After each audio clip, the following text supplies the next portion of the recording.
तो दोस्तों क्या बिना सीएससी आईडी के जनसेवा केंद्र यानी कि साइबर कैफे खोल सकते हैं?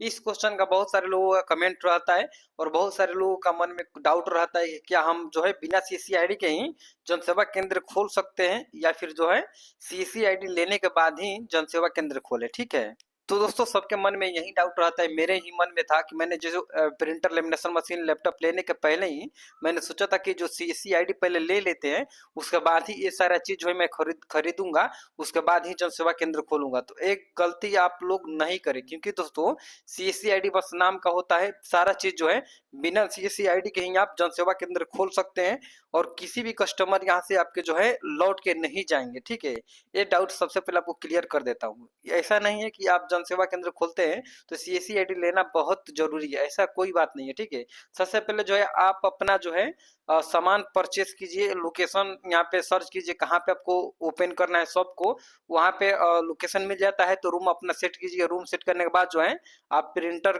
खरीदिए या फिर लैपटॉप लेना है या फिर कंप्यूटर लेना है, आप अपने हिसाब से देख सकते हैं। इसका अलग से वीडियो मैं लाऊंगा जिसमें बताऊंगा कि लैपटॉप बेस्ट रहेगा या फिर जो है कंप्यूटर लेना बेस्ट रहेगा। ठीक है, तो दोनों का यहाँ पे कंपेयर बढ़िया से बताऊंगा, एक अलग वीडियो लाऊंगा। तो दोस्तों उसके बाद जो है ये लेमिनेशन मशीन खरीद लीजिए। ठीक है, तो इन सारे सामान को खरीद लेने के बाद ही आप जो है कोई भी आईडी आसानी से आपको मिल जाता है। जैसे कि दोस्तों मैं सीसी आईडी की बात कर देता हूँ। जैसे दोस्तों आप सीसी आईडी ले लेते हैं तो आपको जो है 1500 के आसपास जो इसमें खर्च लगता है और अभी 2-4 दिन में ही आपको जो है प्राप्त हो जाता है। सबसे पहले मेन उसमें होता है टीसी सर्टिफिकेट, आपको अनिवार्य होता है लेना। ठीक है, और टीसी सर्टिफिकेट प्राप्त करने के लिए आपको जो है रीडिंग करना पड़ता है, पढ़ना पड़ता है, बहुत सारे वहाँ पे 10 एग्जाम के आसपास 10-11 एग्जाम आपको पास करना पड़ता है, तब जो है आपको टीसी सर्टिफिकेट प्राप्त होता है। उसके बाद ही जो है आपको सीएससी आईडी के लिए अप्लाई करते हैं तो वहाँ पे आपको जो है सीएससी आईडी प्रोवाइड किया जाता है। ठीक है, और सीएससी आईडी मिलने के बाद दोस्तों ऐसा नहीं है कि बहुत सारे काम आप करने लगेंगे, आधार से मोबाइल नंबर लिंक करना स्टार्ट कर देंगे, ऐसा बिल्कुल ही नहीं है। या फिर दोस्तों फिंगरप्रिंट के माध्यम से आधार कार्ड डाउनलोड भी नहीं कर सकते सीएससी आईडी से।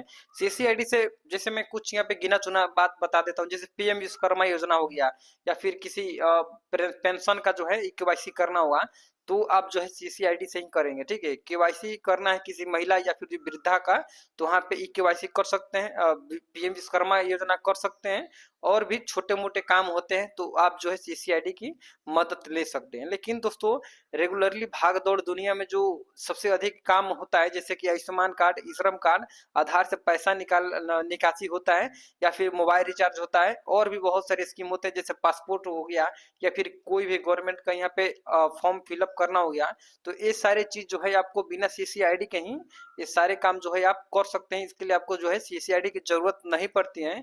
तो दोस्तों आप बेहद ही आप बिना सीसी आईडी के ही जनसेवा केंद्र खोल सकते हैं और जो है आप अपना दुकान को स्टार्ट कर सकते हैं। ठीक है, इसमें आपको सीसी आईडी लेने की जरूरत नहीं पड़ेगी। ठीक है, तो दोस्तों मेरा मोटिव इसमें मेन था कि क्या हम बिना सीएससी आईडी के जन सेवा केंद्र खोल सकते हैं। तो जी हाँ दोस्तों, आप जो है बिना सीएससी आईडी के ही जन सेवा केंद्र खोल सकते हैं, क्योंकि जन सेवा केंद्र खोलने के लिए और भी छोटे मोटे आपको आईडी लेना पड़ेगा।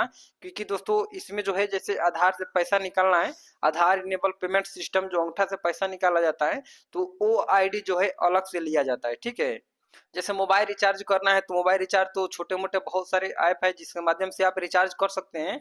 लेकिन जैसे एयरटेल का रिचार्ज करना है तो आपको मित्र आईडी लेना होगा, जियो का करना होगा तो जियो का आईडी लेना होगा, क्योंकि इस आईडी से अगर आप रिचार्ज करते हैं तो एक रिचार्ज पे आपको 10 से 11 रुपए का कमीशन आपको मिल जाता है।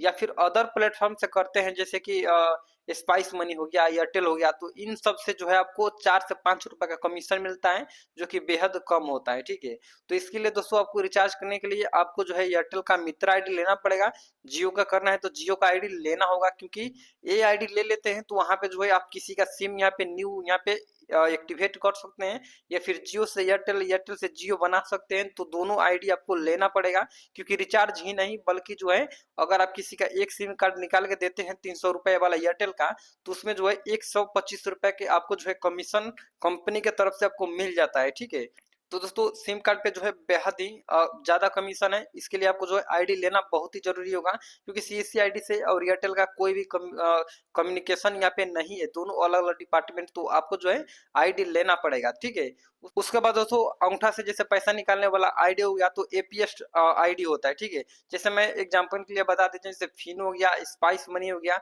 पेनियर हो गया, एयरटेल हो गया, फिनो हो गया, और भी बहुत सारे मार्केट में कंपनियां दौड़ रही है जहां पे जो आपको जो है आधार इनेबल पेमेंट सिस्टम का ऑप्शन देते हैं, जहां पे अंगूठा से जो है पैसा आप जो है लेन देन निकाल कर सकते हैं, निकासी कर सकते हैं, ठीक है।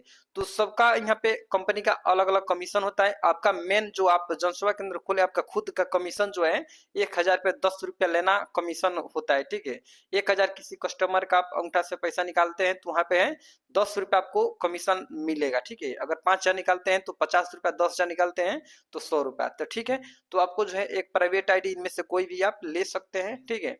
उसके बाद दोस्तों आधार का अंगूठा से निकालने वाला आईडी ले लेते हैं, तो उसके बाद दोस्तों छोटे मोटे और भी बहुत सारे आईडी है, जैसे कि पैन कार्ड का आपको आईडी लेना पड़ेगा, क्योंकि ठीक है दोस्तों मैं बता देता हूँ, कोई बोलेंगे कि सीसी आईडी में मिल जाता है, तो पैन कार्ड का आप रिटेलर यहाँ पे डिस्ट्रीब्यूटर आईडी ले लेते हैं या फिर मास्टर डिस्ट्रीब्यूटर आईडी ले लेते हैं, तो वहाँ पे दोस्तों 100 रुपए में एक पैन कार्ड का चार्ज लगेगा, और सीसी आईडी से अप्लाई करते हैं तो वहाँ पे जो यहाँ पे 97 रुपए का चार्ज लगता है, तो डिफरेंस 3 रुपये का होता है।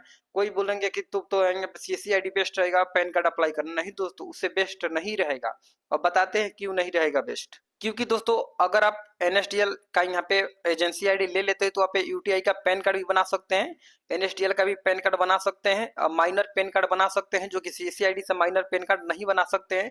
जैसे किसी का पैन कार्ड कहीं पे खो जाता है, नंबर भी मालूम नहीं है, तो आधार कार्ड से आप फाइंड भी कर सकते हैं पैन कार्ड एजेंट आईडी के माध्यम से, जो कि आप सीसी आईडी से फाइंड नहीं कर सकते हैं, ठीक है।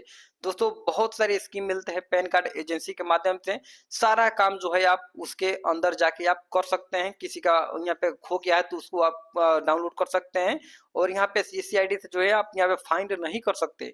और भी बहुत सारे स्कीम मिलते हैं जो कि एजेंट आईडी में मिलते हैं। जैसे एजेंट आईडी से आप जो है पैन कार्ड किसी का अप्लाई करते हैं तो डिजिटली अप्लाई होता है, फिंगरप्रिंट के माध्यम से इंस्टेंट ही 1 दिन में आपको पीडीएफ प्राप्त हो जाता है आपके ईमेल पे, ठीक है। और यहाँ पे दोस्तों या फिर ओटीपी के माध्यम से भी बना सकते हैं, या फिर ऑफलाइन भी बना सकते हैं फोटो चिपका के, ठीक है। फोटो आपको जो है ऑफलाइन निकालना होगा और फिर चिपकाना होगा, ठीक है। और इसमें जो है ऑनलाइन का भी सुविधा मिलती है, ठीक है, जो कि आप सीएससी आईडी में जो है आपको प्रोवाइड यहाँ पे नहीं किया जाता है, ठीक है। तो एनएसडीएल का आपको एजेंसी आईडी लेना होगा, 200-300 में मिल जाएगा आपको, ठीक है। उसके बाद दोस्तों वोटर कार्ड का आपको आईडी बनाने के लिए यहाँ पे कोई भी चार्ज देने की जरूरत नहीं होता है। आप वोटर कार्ड का रजिस्ट्रेशन करके मोबाइल नंबर वहाँ पे नाम डाल के जो है आप क्रिएट कर सकते हैं वोटर का यहाँ पे आईडी, ठीक है। उसके बाद दोस्तों जैसे कि आप जो है आरटीपीएस पे जाने के बाद जो है किसी का आय जाति निवास आचरण एनसीएल, ठीक है, आप कोई भी यहाँ पे सर्टिफिकेट बना सकते हैं, ठीक है, आरटीपीएस के माध्यम से बिना आईडी के। या फिर आईडी लगेगा तो वहाँ पे जो है सर्विस प्लस का आप आईडी वहाँ पे क्रिएट कर सकते हैं, ठीक है, किसी अदर स्टेट से हैं आप तो, ठीक है। उसके बाद दोस्तों यहाँ पे आ जाता है कि और भी आईडी आ जाता है, जैसे कि यहाँ पे आईआरसीटी का आईडी हो जाता है, जहाँ पे रेलवे का कोई भी टिकट यहाँ पे बुकिंग कर सकते हैं, या फिर फ्लाइट टिकट बुकिंग करना है तो फ्लाइट भी टिकट यहाँ पे बुकिंग कर सकते हैं। तो आईआरसीटी का यहाँ पे एजेंट आईडी ले सकते हैं, जो कि यहाँ पे 1,000 के आसपास में आपको जो है एजेंट आईडी मिल जाता है, ठीक है। या फिर नॉर्मल आईडी भी आप यहाँ पे क्रिएट कर सकते हैं, जिसके माध्यम से महीने में 2-3 यहाँ पे टिकट बुकिंग कर सकते हैं। उससे ज्यादा करिएगा तो वहाँ पे आपके ऊपर जो है कार्रवाई हो जाएगा, ठीक है। तो इसके लिए आपको एजेंट आईडी ही आपको लेना होगा आईआरसीटी का, ठीक है। उसके बाद तो छोटे मोटे आईडी इतना ही बस रहेगा, तो सारा काम जो है आप आसानी से जनसेवा केंद्र का आसानी से आप काम कर सकते हैं, और यहाँ पे अच्छा खासा जो है कमाई भी कर सकते हैं। तो दोस्तों सीएससी आईडी की जरूरत नहीं पड़ती है जनसेवा केंद्र में, बहुत कम ही जनसेवा केंद्र में जरूरत पड़ती है सीएससी आईडी की, ठीक है। तो दोस्तों चलिए मिलते हैं किसी और वीडियो में, तब तक के लिए बाय बाय, जय हिंद जय भारत।